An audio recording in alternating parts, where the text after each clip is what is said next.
Hello everybody and welcome back to my channel ShareX India. यार वापस से 2 महीने बाद पहली कोई कंपनी अपना आईपीओ मार्केट में लेके आने वाली है, तो वो यहाँ पर एथर एनर्जी है आप लोगों की। कई बार आप लोगों ने इसके टू व्हीलर जो इलेक्ट्रिक वाली कंपनी यहाँ पर मैन्युफैक्चर करती है इंडिया में, आप लोगों ने सड़क पर चलते हुए भी देखे होंगे। ऑल्दो इसको अगर आप लोग को कॉम्पिटिट किसी भी कंपनी से करना चाहते हो तो उसके लिए आई थिंक यहाँ पे खाली ओला इलेक्ट्रिक एक ही कंपनी है आप लोगों के पास, जिसको आप लोग आपस में कंपेयर कर सकते हो। बाकी डिस्कशन करते हैं यहाँ पर इस पर्टिकुलर कंपनी के ऊपर एंड शेयर होल्डर कोटा के बारे में। एंड बहुत ही एक इंटरेस्टिंग सा फैक्ट मुझे कल देखने के लिए पता चला कि कैसे लोग यहाँ पर इस वाली कंपनी में, आई डोंट नो व्हाई, कि आप लोग यहाँ पर शेयर होल्डर कोटा एक्सपेक्ट कर रहे थे। मतलब आप लोगों का मेरा मतलब है कि काफी सारे लोग यहाँ पर कह रहे हैं कि स्पेकुलेशन था कि इसमें शेयर होल्डर कोटा आएगा। मतलब मुझे तो बिल्कुल भी ऐसा कुछ भी आइडिया नहीं था, और ना ही मैंने कभी भी अपने वीडियो में ये बात बोली भी कि इस पर्टिकुलर कंपनी में आप लोग को शेयर होल्डर कोटा देखने के लिए मिल सकता है। क्योंकि एक बात बहुत कॉमन होती है, और आई थिंक आप लोग को ये बात पता भी होनी चाहिए कि जब भी कोई अगर आईपीओ निकल के आता है जिसमें शेयर होल्डर कोटा की आप लोगों को अगर एक्सपेक्टेशन होती है, या अगर शेयर होल्डर कोटा अगर उसमें होता है, तो वो सिर्फ और सिर्फ इसीलिए होता है कि उसी ग्रुप की एक दूसरी कंपनी मार्केट में लिस्टेड होती है। ठीक, तभी कंपनी यहाँ पर शेयर होल्डर कोटा अनाउंस करती है। एथर एक नया ब्रांड है, एक नई कंपनी है, इसकी यहाँ पर कोई भी शेयर होल्डर कोटा ऑब्वियसली नहीं होना था। यहाँ पर इसकी कोई भी सब्सिडरी कंपनी मार्केट में या कोई भी ऐसी दूसरी कंपनी जो इसी से रिलेटेड हो, लिस्टेड नहीं है। एथर खुद एक ब्रांड है। अगर आप लोग यहाँ पर नेट पे सर्च भी करेंगे तो एथर इज इलेक्ट्रिक कंपनी को owned by Tarun Mehta and Swapnil Jain. ये दो लोग हैं बैंगलोर के, इन्होंने कंपनी यहाँ पर बनाई थी, कॉर्पोरेट करी थी, इनकॉर्पोरेट करी थी। तो ये इनकी कंपनी है। तो आई डोंट नो व्हाई कि मार्केट में इतनी ज्यादा स्पेकुलेशन है एंड इतनी ज्यादा, मैं वीडियो भी देख रहा था कि लोग shareholder quota question mark करके वीडियो अपलोड कर रहे थे, which I suppose which is totally nonsense. And आप लोगों का यहाँ पर टाइम ही वेस्ट हो रहा है। कहीं ना कहीं वैसी वीडियोस आप लोग सर्च कर रहे हो, देख रहे हो। लोग देखो, लोग बेवकूफ बना रहे हैं, 5-5 10-10 हजार व्यूज लेके आ रहे हैं। मुझे कोई दिक्कत नहीं है भाई, आप लोग का काम है, जो मर्जी है करो। अल्टीमेटली पब्लिक तो बेवकूफ है, उसको बेवकूफ बनाओ। बट मैं आपको एजुकेट कर रहा हूँ कि अगर शेयर होल्डर कोटा, ऑब्वियस सी बात है, इस कंपनी में नहीं होना था। विद इन स्लाइटली सेकंड के लिए भी मैंने कभी नहीं सोचा था कि इसमें शेयर होल्डर कोटा आएगा। पॉसिबल ही नहीं है, आ ही नहीं सकता, क्यों आएगा। अच्छा, इसके अलावा एक मेरे पास कमेंट आया था जहाँ पे ये कह रहे थे कि यार हीरो मोटो कॉर्प का स्पेकुलेशन था कि इसमें I like shareholder quota आएगा, क्योंकि हीरो मोटो कॉर्प की कंपनी है। हीरो मोटो कॉर्प का शेयर आपको बाय करना है, बट वो एथर के लिए नहीं बाय करना है। हीरो फिन कॉर्प, हीरो मोटो कॉर्प एक कंपनी होगी जो आप लोग की लिस्टेड है यहाँ पर, मैं दिखाऊं आप लोग को हीरो मोटो कॉर्प। ठीक है, इन्हीं की एक दूसरी कंपनी है हीरो फिन कॉर्प, उसका आईपीओ आने वाला है, तो उसके लिए हीरो मोटो कॉर्प बाय करना है। ये नहीं कि ये भी टू व्हीलर है तो एथर भी टू व्हीलर है तो उसमें शेयर होल्डर कोटा आएगा ना। ऐसा काम नहीं करते ये चीजें। आई होप आप लोग को आज समझ में आ रही होगी। एथर एक अलग कंपनी है, यहाँ पर कोई भी शेयर होल्डर कोटा आप लोग को देखने के लिए नहीं मिलने वाला है। एनीवेज, लिंक इन टाइम पे आ जाएगी अलॉटमेंट बाहर, लिंक इन टाइम आप लोग को चेकआउट करना आता होगा। बाकी हाँ, लिंक इन टाइम से भी अपडेट है कि कंपनी अब यहाँ पर चेंज हो गई है। लिंक इन टाइम अब यहाँ पर बन चुका है आप लोगों का MUFG। इसका फुल फॉर्म क्या था मुझे याद नहीं, भूल गया मैं। ये MUFG बन चुका है, चाहे आप लिंक्डइन टाइम डालेंगे या MUFG डालेंगे, दोनों जगह से ही आप लोग यहाँ पर आ जाएंगे। पब्लिक इशू पर क्लिक करना होगा, फिर नॉर्मल अपना वही पुराना पेज, खाली नाम चेंज हुआ है, लिंक्डइन टाइम से MUFG हो गया है। बल्कि इसका भी फुल फॉर्म क्या है मैं बता दूंगा देख के। अगेन यहाँ पर आना होगा, फिर जैसे आप लोग चेकआउट करते थे वैसे आप लोग यहाँ पर चेकआउट कर लोगे। आईपीओ आप लोग का 28 से लेकर 30 अप्रैल तक मार्केट में ओपन है, मतलब कि 3 दिन अगले हफ्ते में आप लोग को अप्लाई करने को मिलेगा। मंडे ट्यूसडे वेडनेसडे आप लोग अप्लाई कर सकते हो। 2 तारीख को आ जाएगी यहाँ पर अलॉटमेंट बाहर, क्योंकि भाई 30 के बाद एक दिन का गैप यहाँ पर लिया लिया जाता है आमतौर से, वो गैप है यहाँ पर। 2 तारीख को अलॉटमेंट यहाँ पर आ जाएगी। 5 तारीख यानी कि सैटरडे संडे पड़ जाएगा। 5 तारीख तक आप लोग को यहाँ पर रिफंड आ जाएगा, जिनको भी अलॉटमेंट यहाँ पर नहीं मिलने वाली है उन लोगों का। और 6 तारीख को यहाँ पे टेंटेटिव लिफ्टिंग बताई जा रही है। ऑल्दो ये भी कंफर्म आप लोग कह सकते हो कि 6 या 7 मई को लिफ्टिंग यहाँ पर इस वाले आईपीओ की मार्केट में हो जाएगी। बाकी आईपीओ का प्राइस रखा गया है यहाँ पर 321 रुपए का एक शेयर का, और 46 शेयर्स की यहाँ पर रखी गई है लॉट। ये कंफर्म हो चुकी है चीजें यहाँ पर। तो आप लोग को यहाँ पर एक लॉट के लिए 14,766 रुपए की एप्लीकेशन फाइल करनी होगी रिटेल कैटेगरी में।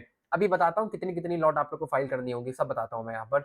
उसके अलावा टोटल जो यहाँ पर साइज है वो 2,980 करोड़ का है, जिसमें से कंपनी के पास 2626 करोड़ रुपए जाएंगे, मतलब कि 2,626 करोड़। और लगभग 354 करोड़ का यहाँ पर एक ऑफर फॉर सेल है।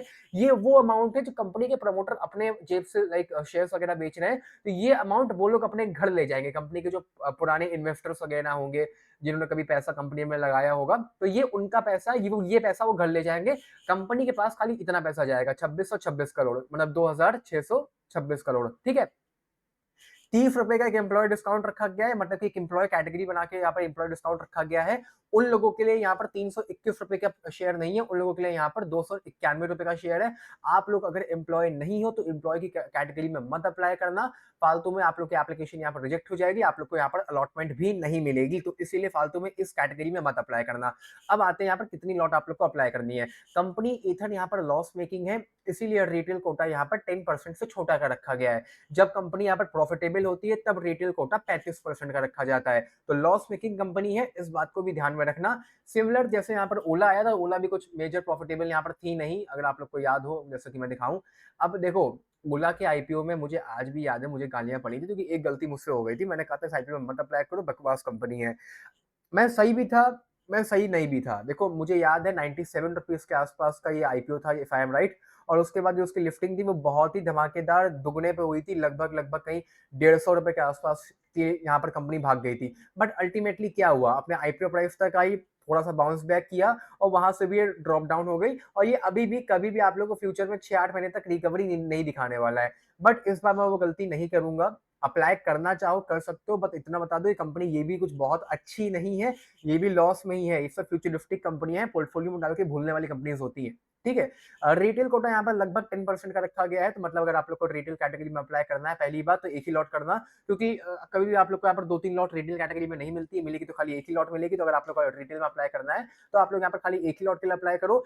फिर कैटेगरी चेंज करके अगर अप्लाई करना है तो फिर आप लोग यहाँ पर अप्लाई करोगे, आई थिंक, और 14 लॉट के लिए आप लोग को यहाँ पर अप्लाई करना पड़ेगा। रिटेल में एक लॉट के लिए इतना, और अगर एचएनआई में अप्लाई करना चाहते हो तो फिर आप लोग फिर यहाँ पर एचएनआई कैटेगरी में, स्मॉल एचएनआई की बात कर रहा हूँ, 14 लॉट के लिए अप्लाई करना, ताकि आप लोग की जो कैटेगरी है वो चेंज होकर यहाँ पर स्मॉल एचएनआई में आ जाए। अब फर्क क्या होता है, रिटेल में आप अप्लाई करोगे एक लॉट के लिए, आप लोग को एक लॉट की अलॉटमेंट मिल सकती है, दो की तो मिलने से रही। अगर एचएनआई में अप्लाई करते हो, स्मॉल एचएनआई की बात कर रहा हूं मैं, तो आप लोग यहाँ पर 14 लॉट के लिए अप्लाई करोगे। अगर अलॉटमेंट मिलेगी तो 14 लॉट की मिलेगी, नहीं तो कुछ नहीं मिलेगा। इसीलिए 14 से ज्यादा भी मत फाइल करना। अलॉटमेंट के चांसेस चाहे जितना फाइल कर दो उससे नहीं बढ़ती है, कैटेगरी वाइज होती है। रिटेल कैटेगरी में कहने को तो आप लोग एक लॉट से लेकर 13 लॉट तक अप्लाई कर सकते हो, पर मिलनी एक ही है, क्योंकि आईपीओ तो ओवर सब्सक्राइब हो ही जाना है। ऐसे स्मॉल एचएनआई में कहने को तो आप लोग यहाँ पर 14 लॉट से लेकर 67 लॉट्स तक अप्लाई कर सकते हो, बट मिलनी 14 ही लॉट है, क्योंकि आईपीओ स्मॉल एचएनआई कैटेगरी में भी ओवर सब्सक्राइब हो ही जाएगा। क्यूआईबी कैटेगरी में हम और आप लोग अप्लाई कर नहीं सकते, जिसकी मैं यहाँ पर फालतू में बात नहीं कर रहा हूँ, ठीक है। इसके अलावा कंपनी ने यहाँ पर 4 मेजर रीजन दिए थे, वो मैं मैंने पढ़े थे, तो मैं आप लोगों के साथ शेयर कर रहा हूँ यहाँ पर। पहला रीजन, कंपनी को यहाँ पर महाराष्ट्र में एक फैक्ट्री सेट करनी है अपनी 2 व्हीलर इलेक्ट्रिक जो स्कूटी बनाती है उसके लिए। सेकंड रीजन, कंपनी के ऊपर यहाँ पर अच्छा खासा डेट है, डेट का मतलब लोन है, उसको रीपेमेंट करना चाहती है कंपनी यहाँ पर। थर्ड रीजन, कंपनी को यहाँ पर अपनी थोड़ा सा R&D में इंक्रीज कुछ करना चाहती है, कुछ रिसर्च एंड डेवलपमेंट में भी कुछ नए स्कूटी के मॉडल्स वगैरह होंगे या नई बैटरी वगैरह कुछ होगी यहाँ पर। And fourth reason, common reason, general corporate purposes, उसके लिए कंपनी अपना आईपीओ लेके आ रही है। बाकी कंपनी ने यहाँ पर तकरीबन 1 लाख ईवी सोल्ड करे थे, एंड तकरीबन 1,09,000, अच्छा 2 अलग अलग मॉडल हैं, ये वाला अलग मॉडल है, ये वाला अलग मॉडल है, इन 9 मंथ एंड इन दिसंबर 2024, ठीक है, हटा दो सारी फालतू बातें। बाकी कंपनी के पास फास्ट चार्जिंग नेटवर्क है, 2 व्हीलर का प्रोप्राइटरी सॉफ्टवेयर है, फ्लैट निमकाना है। ये सारी बेकार की बातें हैं जो आप लोग सर के ऊपर से चली जाएंगी, जो सबको यहाँ पर छोड़ देते हैं। 303 रजिस्टर्ड ट्रेडमार्क है, बहुत बढ़िया। 201 रजिस्टर्ड डिजाइन है, 45 पेटेंटेड है, बहुत बढ़िया। 102 ट्रेडमार्क है, 12 डिजाइन है और 303 पेटेंटेड है, यहाँ पर वही ट्रेडमार्क्स वगैरह होंगे। तो ठीक है, सब पॉजिटिव न्यूज है यहाँ पर, मैंने आप लोगों के साथ शेयर कर दी। कंपनी लॉस में, जैसा कि मैंने यहाँ पर रिटेल कोटा देखती आप लोग को बता दिया था, वही चीज आप यहाँ पर नीचे भी देख सकते हो कि 2022 में भी कंपनी को यहाँ पर तकरीबन 300 साढ़े 300 करोड़ का लॉस था, जो कि बढ़ते बढ़ते 2024 में लगभग यहाँ पर 1000 करोड़ के आसपास आ चुका है। और ये फाइनेंशियल ईयर अभी भी यहाँ पर चल रहा है, तो इस फाइनेंशियल ईयर में 600 करोड़ का ऑलरेडी लॉस ये लोग कर चुके हैं, और अभी खत्म हो गया है, मतलब खत्म तो हो गया है 2024 वाला, 24 से 25 वाला, बट अभी यहाँ पर अपडेट नहीं है। तो ये चीजें जब अपडेट हो जाएंगी तो मैं, मतलब फ्यूचर में जब शेयर लिस्ट हो जाएगा तो मैं आप लोग को बता दूंगा। 1000 करोड़ की तो यहाँ पर बोरोइंग है, तो 2626 करोड़ में तकरीबन 1000 करोड़ की तो बोरोइंग है जो पैसा उठाएंगे। अब कितनी कम करते हैं 1100 करोड़ की बोरोइंग में, वो भाई इनके ऊपर डिपेंड करता है, उसमें मैं यहाँ पर कोई भी कुछ भी कमेंट नहीं करूंगा। बाकी ईपीएस यहाँ पर कैलकुलेट नहीं हो सकता है, फॉर्मूला जिन्होंने पढ़ा होगा, EPS price to earning ratio होता है। अगर अर्निंग नहीं है तो कंपनी यहाँ पर ईपीएस कैलकुलेट नहीं कर सकती है, ये बात आप लोग को पता होनी चाहिए। बाकी बात करूं मैं अगर यहाँ पर इस कंपनी के जीएमपी के बारे में, तो कंपनी का जीएमपी यहाँ पर स्लाइटली थोड़ा बहुत एक्टिवेट हुआ है। जैसा कि मैंने बोला कंपनी यहाँ पर हल्का-सा हाई वैल्यूएशन में अपना आईपीओ लेके आ रही है, लगभग 2% के आस-पास का जीएमपी चल रहा है, ₹7.5 के आस-पास का। 1-2 जगह मैंने और चेक किया तो कहीं-कहीं पे जो जीएमपी था, वो लगभग यहाँ पर ₹20 के आस-पास का दिखा रहा था, मतलब कि 5% का। मोटा-मोटी अगर 5% का भी अगर आप लोग यहाँ पर जीएमपी मान के चलते हो, तो आप लोग का जो प्रॉफिट है 5% के हिसाब से, वो लगभग साढ़े 700 ₹800 के आस-पास का होगा। और अगर इतने से प्रॉफिट के लिए कोई भी अप्लाई करता है, तो इसमें भी फिर एक short term capital gain tax cut जाएगा आप लोगों का 20% का। तो वो तो आईटीआर जो फाइल करता है उनके लिए बात हो गई, वरना जो लोग आईटीआर फाइल नहीं करते हैं, उन लोग के लिए लाइक कुछ इश्यू नहीं है, फिर तो आप लोग मज़े करो। बट 650-700 के लिए आई डोंट थिंक कि आप लोग को यहाँ पे कुछ भी फाइल करना चाहिए। शेयर होल्डर कोटा वगैरह के लिए ऊपर मत पागल बनना, कोई भी शेयर होल्डर कोटा नहीं है। एंड कैसे अलॉटमेंट चेकआउट करनी वो भी मैंने आप लोग को बता दिया। अब बात करते हैं हम लोग यहाँ पर आज की मार्केट के बारे में 2 मिनट के लिए। मार्केट आज बढ़िया थी, निफ्टी, सेंसेक्स वगैरह सब यहाँ पे साइडवेज थे, थोड़े-थोड़े पॉजिटिव थे, मिड कैप आज फिर भी काफ़ी पॉजिटिव था। बैंक निफ्टी ने कल यहाँ पर ऑल टाइम हाई क्रिएट किया था, जिसके बाद थोड़ा-सा यहाँ पर आज करेक्शन आया था। आज मेजर आप लोग को हीट मैप में आईटी सेक्टर बहुत ज़्यादा बुलिश नज़र आएगा, और क्यों ना नज़र आए, उसका जो रीज़न है वो मैं आप लोग को देता हूँ। यहाँ पे डो जोन्स जो कि आप लोग के यहाँ पर अमेरिका की जो इंडेक्स है आईटी सेक्टर वाली, उसमें कल रात में एप्पल हो गया, एनवीडिया हो गया, माइक्रोसॉफ्ट हो गया, उसके अलावा जितने भी आईटी के जो टॉप के जो सेक्टर्स जो शेयर्स वगैरह थे, उनमें भयंकर मूव आया था, जिसके चक्कर में आज रिएक्शन दिया इंडियन मार्केट ने। और निफ्टी में जो भी यहाँ पर मेजर आईटी कंपनीज है वो सारी भयंकर ग्रीन थी। डीसीएस, इन्फोसिस, एचसीएल लगभग 7% के आसपास अब थी। और अब क्यों ना हो भाई, रिजल्ट वगैरह भी आ रहा था, रिजल्ट वगैरह भी अच्छे आए थे। अब अगला जो रिजल्ट आएगा ना, वो देखने लायक होगा, क्योंकि अभी जो रिजल्ट आया ये तो नॉर्मल रिजल्ट आ गया, जब कोई भी टैरिफ वगैरह नहीं इंप्लीमेंट था। भाई ये रिजल्ट आया पिछले जो टाइम गया उसका उसका आया है, टैरिफ अभी इंप्लीमेंट होगा, तो उसके बाद अब जो अगला वो आएगा, अगला मैं पहले भी बोल चुका हूँ, वो देखने लायक होगा। तो इस बार तो जैसे उम्मीद थी वैसा आया, उससे अच्छा आया। वो तो आईटी सेक्टर काफी ज्यादा धड़ाम हो चुका था, जिसके चक्कर में यहाँ पे रिएक्शन कुछ ज्यादा ही कसके मिल गया आईटी सेक्टर को। वरना आईटी सेक्टर ठीक है अभी, बट अगेन बाय करने की मैं कोई भी रिकमेंडेशन नहीं दे रहा हूँ। बीएससी आज भी लगभग 3% के आसपास अब था। रोज कह रहा हूँ, रोज माइक पे चीख रहा हूँ, 1 लाख करोड़ का मार्केट कैप मैं यहाँ पर देख रहा हूँ इस वाली कंपनी का। बाकी वारी में देखो यार, वारी भाग गया। मैं ये नहीं कह रहा हूँ कि मैंने यहाँ पर इसको बाय या सेल करने, मतलब मैंने इसको कहा था कि नहीं भागेगा, मतलब मैंने कहा था नहीं भागेगा, उसको मैं एक्सेप्ट करता हूँ। आउट ऑफ सिलेबस है मेरे ये, क्यों चल रहा है मुझे बिल्कुल भी कुछ खास आइडिया नहीं है। कहने के लिए थोड़ा बहुत यहाँ पर इसका रिजल्ट वगैरह आया है, but I am not a big fan of this company. बहुत कस की गिरावट हो सकती है, इसलिए मैं इससे अभी भी दूर रहना चाहूंगा। बाकी अगर किसी का मिस आउट हुआ है तो लाइक भाई आई एम रियली सॉरी है, एक बार आप चेकआउट कर सकते हो अपने हिसाब से, कोई इशू नहीं है। टाटा मोटर भी आज लगभग 4-5% यहाँ पर अब था, बहुत बढ़िया था। कोई भी ऐसा उसमें मेजर इशू वगैरह नहीं था, एंड शेयर यहाँ पर एकदम बढ़िया ट्रेड कर रहा है। बाकी आईटी सेक्टर ही मेन था जो आज यहाँ पे एकदम टॉप पे था। कॉर्पोरेट वगैरह भी आप देखोगे यहाँ पर टॉप पे था। बाकी इन्वेंचर्स भी लगभग 6-7% पॉजिटिव में था। वेडिंगटन में पहले भी 3-4 बार कवर कर चुका हूँ, बहुत बढ़िया कंपनी है। अभी भी ब्रेकआउट नहीं आया है, ब्रेकआउट आएगा तो ₹300 के आसपास से कंपनी आप लोग को ट्रेड करती हुई नजर आ जाएगी। बाकी मेरे स्टॉक्स की बात करोगे आज तो कुछ मूवमेंट आया था। सीडीएसएल आज भी लगभग 3% के आसपास अब था। कैंप्स भी यहाँ पर अब था 3% के आसपास। मोटा मोटा साइडवेज भी थे, थोड़े बहुत ग्रीन भी थे, थोड़े बहुत यहाँ पर रेड भी थे। मार्केट आज की थी नॉर्मल मार्केट थी, खाली आईटी सेक्टर ही ज्यादा चला था। कैपिटल सेक्टर भी चल रहा है, की फिफ्टेक आज नहीं चला, कैंप ज्यादा चल गया, तो वो एक अलग बात गई। बाकी बैंक निफ्टी वगैरह कल काफी भाग गया था, इसलिए आज थोड़ा बहुत यहाँ पर डाउन था। मेजर आईटी था, कंज्यूमर के बाद यहाँ पे थोड़ा बहुत हेल्थ सेक्टर भी चला, वरना मार्केट मतलब ठीक ठाक थी ओवरऑल मार्केट आज। मेजर जो था वो आईपीओ का था, वो मैंने आप लोग को यहाँ पर अपडेट कर दिया है। बाकी आज की मेरी सारी वीडियो में इतना ही। कोई भी अगर आप लोग का डाउट हो नीचे कमेंट कर सकते हो। आज की सारी वीडियो में इतना ही। Bye, take care, love you all, मिलता हूँ कल एक और नई वीडियो के साथ। अच्छा हाँ, एक बार कुछ लोग यहाँ पे कमेंट करते हैं कि डिक्सन वगैरह पॉलीकैब काफी भाग गया। पॉलीकैब तो इनफैक्ट यहाँ पर आज भी भागा था। अगर मैं पॉलीकैब यहाँ पर आपको आज भी दिखाऊं तो आज भी लगभग 2% के आसपास है, अब था 5700 रुपीज के आसपास से पहुंच रहा है, धीमे धीमे पहुंच रहा है। एंड 5000 4900 पे मैंने अभी बाय करवाया था 1 महीने के अंदर अंदर, और मैंने साफ साफ कहा था कि ये सब भागेगी कंपनी यहाँ पर। बाकी जोमेटो में टारगेट आया हुआ है, जीएम फाइनेंशियल्स ने यहाँ पर 280 रुपए का जोमेटो को टारगेट दिया हुआ है, मैंने 3-4 दिन पहले कवर भी किया था। और अच्छा, इटर्नल नाम हो गया है इसका, हाँ ये थोड़ा सा इशू है। इटर्नल इटर्नल नाम हो गया है, 280 रुपए के आसपास का टारगेट है। बाकी कंपनी लार्ज कैप है तो मैं अवॉइड करता हूँ यहाँ पर।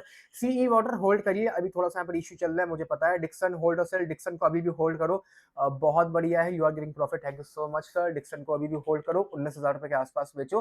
बाकी होल्ड करना ना करना वो आपकी मर्जी होती है। जब एक बार आप प्रॉफिट में आ गए ना, तो आप देखो सर कि आपको पैसों की नीड है, या आप अगर 5% 6% के प्रॉफिट से खुश हो तो आप निकाल सकते हो।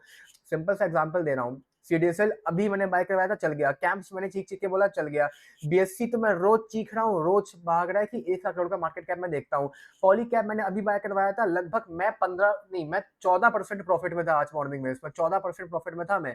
और जिसने एकदम झटके से बाय कर लिया होगा उस दिन, वो तो यहाँ पर तकरीबन 17% प्रॉफिट में होगा। मैं तो 14% प्रॉफिट में हूँ यहाँ पर, जो मैंने अभी उस दिन बाय किया है, वरना तो मैंने इसको 3000 रुपए भी बाय करके बैठा हुआ हूँ। तो अगर 14% यहाँ पर खुश हूँ मैं, तो मैं एग्जिट ले सकता हूँ। बाकी मर्जी यहाँ पर टोटली डिपेंड करता है आपके ऊपर। वाली वाली सर मैंने कवर कर दिया भैया, थोड़ा सा एक बार देख लेना।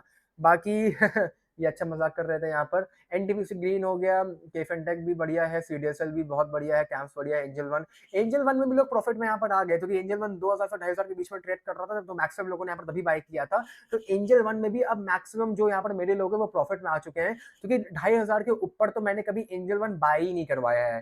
ठीक है, मैंने खुद बाय किया था, बट मैंने किसी और को नहीं करवाया था। तो मोटा मोटी अब यहाँ पर सब लोग 5% 10% के बीच में प्रॉफिट में कहीं ना कहीं होंगे ही होंगे। ठीक है। बाकी शक्ति पंप बढ़िया है, अमर राजा बढ़िया है, डिक्सन बहुत बढ़िया, Suzlon I don't think it's a right choice. शक्ति पंप थोड़ा सा होल्ड करिए, अभी थोड़ा डाउन चला गया, वापस से यहाँ पर ठीक हो जाएगा। इथर एनर्जी मैंने बता दिया है। आईजीआई भी सर देखो, डायमंड वगैरह काफी, गोल्ड वगैरह भाग रहा है, तो आईजीआई भी थोड़ा सा यहाँ पर चल नहीं रहा, क्योंकि रिसेंट का आईपीओ है। रिसेंट का कोई भी आईपीओ नहीं चल रहा है, चाहे आप लोग विशाल मेगा मार्ट कंपेयर कर लो या आईजीआई कंपेयर कर लो।